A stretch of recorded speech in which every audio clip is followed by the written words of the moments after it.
I have a debt calculator you can get, it's over there in the thing. And now I'm going to talk about the things that you can look at in the debt calculator.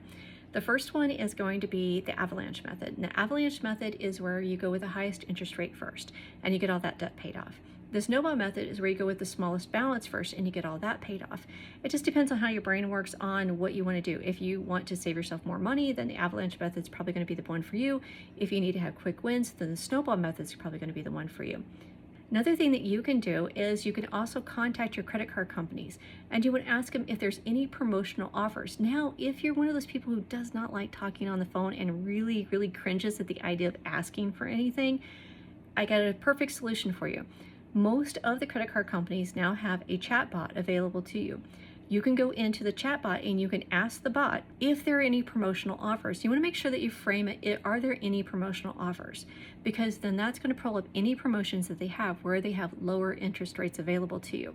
And then you can take advantage of those. They might be a lower interest rate for maybe 6 months or maybe a year, but it's still a lower interest rate.